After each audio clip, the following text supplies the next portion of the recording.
माला कटारा की धरती, राजा भील डोंगर बरंडा की धरती और इस मध्य प्रदेश की धरती पर विश्व आदिवासी दिवस,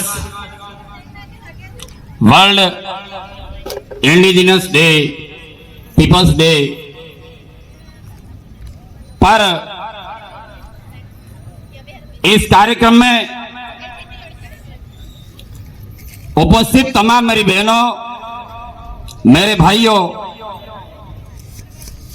सबसे पहले मैं इस मंच से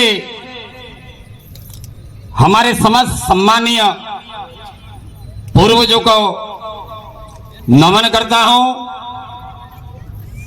जोहार करता हूं और आप सभी का विश्व आदिवासी दिवस कार्यक्रम में स्वागत, अभिनंदन, जय जोहार करता हूं। इसी के साथ विश्व आदिवासी दिवस का जो कार्यक्रम हम यहां पर मनाने जा रहे हैं, इसका क्या उद्देश्य है, हम क्यों मना रहे हैं इस कार्यक्रम को, इस कार्यक्रम को मनाना क्यों आवश्यक है और इसको मनाने से क्या लाभ होने वाला है। बहुत सारी बातें इस मंच के माध्यम से आपको दी जाएगी। मैं सबसे पहले आप सभी मेरे बहनों भाइयों से अनुरोध करना चाहता हूं, हम जिस समुदाय समाज से हैं, जिसको आदिवासी समुदाय, आदिवासी समाज कहा जाता है, और ये आदिवासी समुदाय या समाज एक अनुशासित समाज है, डिसिप्लिन सोसाइटी है। देश में और दुनिया में यदि कोई अनुशासन नाम की चीज यदि किसी समाज में है तो वो है आदिवासी समाज में। मैं आपको बार बार कहना नहीं चाहूंगा, मैं यहां पर इस कार्यक्रम के साथ सहयोग के लिए और इस कार्यक्रम को मनाने के लिए इस समाज के अलावा भी हमारे दूसरे समाजों की बहनें और भाई यहां पर उपस्थित हैं। इसी क्रम में इस कार्यक्रम के सहयोग के लिए जितने भी पुलिस विभाग से जो कर्मचारी अधिकारी यहां पर उपस्थित हैं, मीडिया कर्मी यहां पर उपस्थित हैं, उन सभी को भी आज के इस विश्व आदिवासी दिवस की शुभकामनाएं देता हूं। आपको भी इस कार्यक्रम में स्वागत, अभिनंदन, जोहार करता हूं। अब शुरुआत में देश में और दुनिया में इस समाज की पहचान क्या है, देश और दुनिया में इस समाज की क्या पहचान है, इसके लिए मैं एक छोटा सा वाक्य आपके सामने बोल रहा हूं। इस पहचान के बाद दुनिया में कोई भी समाज या किसी भी समाज का व्यक्ति हमारे समाज को पहचान लेता है कि ये आदिवासी ही है, ये आदिवासी महिला है, ये आदिवासी पुरुष है। और इसके लिए कहा भी है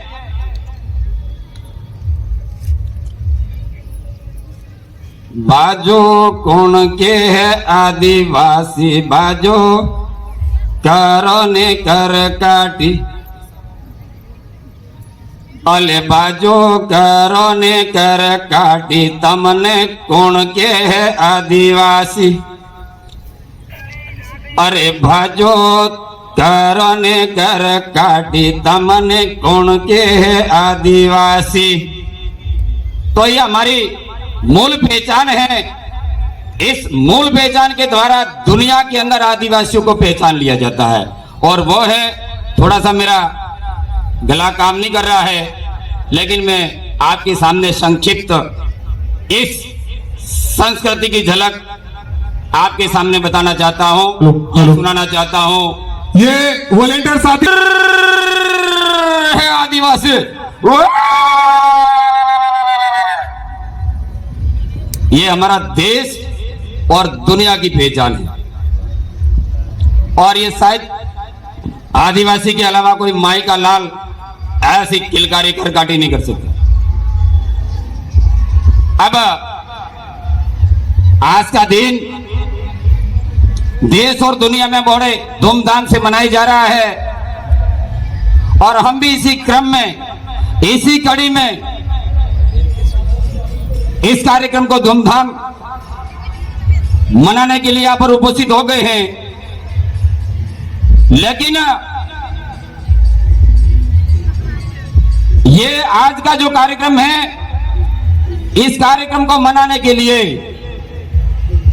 किन सरकारों ने हमें ये दिन दिया है, ये जानकारी भी हमको आना जरूरी है। पूरी दुनिया के अंदर सभी देशों का मिला जुला एक यूएनओ के नाम से संयुक्त राष्ट्र संघ जो बना हुआ है, संयुक्त राष्ट्र संघ ने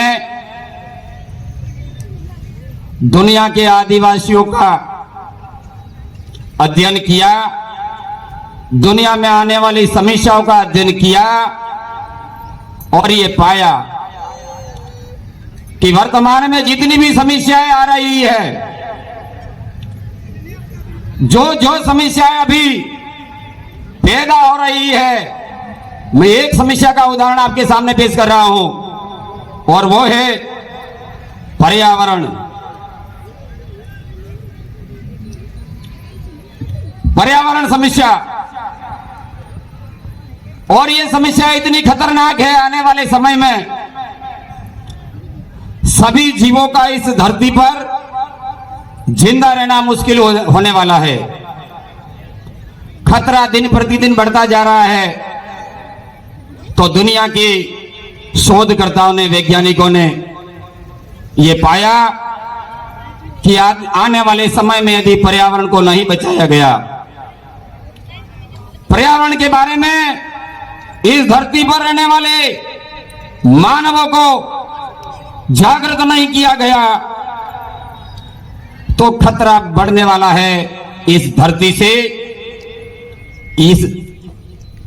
इन जीवों का रहना संभव नहीं है। और यदि इन जीवों को, यदि कोई किसी समाज की संस्कृति, कोई समाज यदि बचा सकता है, तो शोध में ये पाया गया।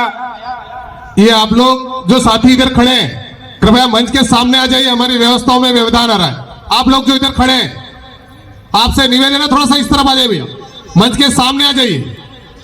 वॉलेंटियर साथी जरा ध्यान दें।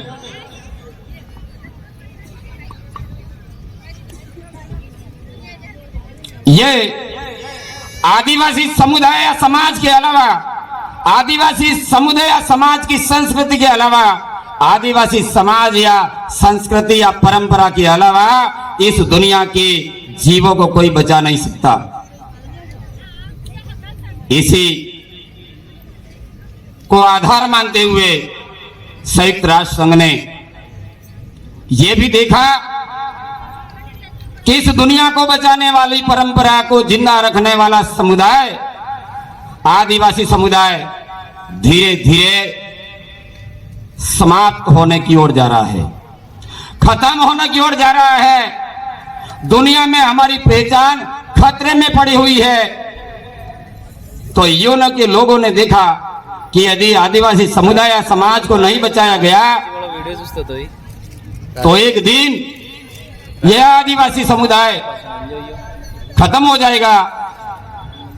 और यदि आदिवासी समुदाय खत्म हो गया तो इस पर्यावरण को कोई नहीं बचा सकता। पर्यावरण नहीं बचेगा तो सभी जीवों को जो है जिंदा रहना मुश्किल हो जाएगा। इसी आधार पर आज का दिन यूनो के द्वारा घोषित हुआ है, न कि हमारे देश की सरकार या हमारे राज्य की सरकार के द्वारा। इस कार्यक्रम को यूनो ने 1982 में जिनेवा में स्वदेशी इंडिजिनस आबादी पर संयुक्त राष्ट्र कार्य समूह की पहली बैठक को मान्यता देता है और संयुक्त राष्ट्र की घोषणा के अनुसार वर्ष 1994 से हर वर्ष पूरी दुनिया में विश्व आदिवासी दिवस मनाया जा रहा है। और इसी क्रम में हम आंशिक रूप से 2013-14 से इस कार्यक्रम को कई छोटे मोटे रूप में मनाते आ रहे हैं, लेकिन डूंगरपुर की धरती पर 2016 से बड़े पैमाने पर इस कार्यक्रम को हम मना रहे हैं। और आज भी बहुत बड़े विस्तृत पैमाने पर इस कार्यक्रम को मनाने के लिए यहाँ पर उपस्थित हुए हैं। एक बार पुनः आप सभी का इस कार्यक्रम में स्वागत अभिनंदन करते हुए मैं थोड़ा सा हम ये जितना भी जो कार्यक्रम कर रहे हैं इस पर आपका 1-2 मिनट जो है कुछ बातें कुछ जानकारी आपके बीच में शेयर कर रहा हूं कि आदिवासियों की अभी आपने देखा एक अलग पूजा पद्धति है। आदिवासियों की जो पूजा पद्धति है उस पूजा पद्धति को इस कार्यक्रम के द्वारा हम जिंदा रखेंगे और आने वाली पीढ़ियों को बचाने के लिए यह हमारी पूजा पद्धति जो है इस पूजा पद्धति को हमें जिंदा रखना होगा। यदि इस पूजा पद्धति को हमने जिंदा नहीं रखा हम रह सकते हैं, हमारी परंपरा हमारी संस्कृति नहीं रहेगी। और जिस दिन हमारी पूजा पद्धति हमारी परंपरा और संस्कृति नहीं रही तो हमारे रहने से कुछ होने वाला नहीं है। यहां पर हमारी पूजा पद्धति के अंदर आपने देखा होगा, अभी आपके सामने दिख भी रहा है, या हम जहां कहीं पर भी हमारे घरों में या घरों पर हम इस तरह के हमारे निशान जिसको हम नेजा बोलते हैं, ध्वजा बोलते हैं, ये हम सब जो है ना इनको जानते हैं, लेकिन इनको क्यों लगाते हैं, इनमें क्या ऐसी विशेषता है, ये जानना जरूरी है। आपके सामने एक जैसे 3 रंग के ध्वजाएं जो है नेजे जो है दिख रहे हैं। पहला है सफेद रंग का, दूसरा है लाल रंग का, तीसरा है हरे रंग का।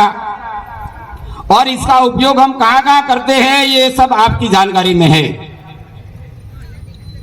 कुछ लोगों को ये भ्रम हो सकता है कि सफेद नेजा केवल भक्तों के घरों में होता है, तो ये भी हमारी जानकारी कुछ आधी अधूरी है। यह हमारे आदिवासियों के पुरखों का निशान है। आप पूरे देश में कहीं पर भी जाओगे सफेद ध्वजा सफेद नेजा आपको हर जगह जहां आदिवासी है वहां पर मिल जाएगी। और ये पुरुष की पहचान है। इसके अंदर जो निशान है यहां से भी दिख रहे हैं आपको, एक बड़ा सा निशान दिख रहा है, सूर्य का निशान है। दाढ़ा वाला बावसी, इसके पास में ही रात वाला बावसी, और किनारों में जो दिख रहा है ये पूरा तारामंडल जो आरती में भी अभी इसको गाया गया था। और ये जो चिन्ह है वो प्रकृति के चिन्ह है, ये सारी प्रकृति इस नेजे में है। तो ये नेजा, ये ध्वजा, ये हमें बताती है कि हम प्रकृति पूजक हैं। जिन जिन के घरों में इस प्रकार की ध्वजा यदि रहेगी तो ये हमारी पहचान रहेगी, और ये पहचान हमारे आने वाली पीढ़ियों को बचाने वाली है। इस पर हमारे बहुत सारे वक्ता जो है बहुत जानकारी आपको देने वाले हैं। आप थोड़ा सा अनुशासित तरीके से, जल्दी नहीं करें, इस कार्यक्रम को पूरा सुने, देखें, समझे, तो बहुत सारी बातें आपको समझने मिलेगी। इसी के क्रम में लाल जो है वो महिला का प्रतीक है, हरा जो है वो हमारे जिनकी शादी नहीं हुई है कुंवारी बहनें और भाइयों का प्रतीक है। और जी भी पानी આવી જાય આપણા કુવામાં, अन्य भी पानी વધાવા એમ કહી દઈ हरी ध्वजा लगाड़ी, हरो ने जो उबो करे। और इसके पास में यूनो का झंडा है, निजा है, जिसके द्वारा आज का दिन 9 अगस्त का दिन पूरी दुनिया में आदिवासियों के जन जागरण के लिए, आदिवासी की परंपरा को बचाने के लिए, आदिवासी की संस्कृति को बचाने के लिए जिन्होंने हमें ये दिन दिया है उसके प्रतीक के रूप में यूनो का झंडा है। और 5वां सफेद जिसके ऊपर कुछ लिखा हुआ है, आप सब पढ़े लिखे हो, इसको लेकर के अभी आदिवासियों के भी 25% लोग अभी भी इसका नाम सुनना भी पसंद नहीं करते हैं, पढ़ना भी pसंद नहीं करते हैं। और आदिवासी के अलावा जो समुदाय या समाज है, इनको तो इतनी तकलीफ है कि ये शब्द देखते ही इनका जो दिमाग है वो कांप जाता है। अब ऐसा क्यों हुआ होगा? हमारे महापुरुषों ने भी इसके लिए आंदोलन किए, लड़ाइयां लड़ी, बलिदान दिया। संत सुरमाल, संत गोविंदगढ़ महाराज, और इसके बाद आज तक और आने वाली पीढ़ियां भी यदि इस काम में लगेगी तो ये सफलता जो है हमें मिलेगी। वरना हम पर इतने जो शब्द थोपे जा रहे हैं, लेकिन जन जागरण के अभाव में हम इन शब्दों को हमारे सिर पर ढो रहे हैं। और दूसरे लोग उनकी आने वाली पीढ़ियों को बचाने के लिए इतने सजग हैं कि एक शब्द भी इनको तकलीफ देता है। और हम पहाड़ों जितने शब्द और शास्त्रों को हमारे माथों पर लेकर के घूम रहे हैं। अब समय को देखते हुए मैं आपसे यह अनुरोध करना चाहता हूं कि हमारे ये जो नेजे हैं, ध्वजाएं हैं, अब की बार हम नहीं कर पाए तो कोई बात नहीं है, लेकिन आने वाले समय में आप जब भी यहाँ इस कार्यक्रम में आते हैं तो छोटे आकार के ये नेजे अपने अपने घरों पर लगा करके आए। और मैं ये आपको इसलिए कह रहा हूं क्योंकि ये मैं जिस दिन से ये कार्यक्रम शुरुआत किया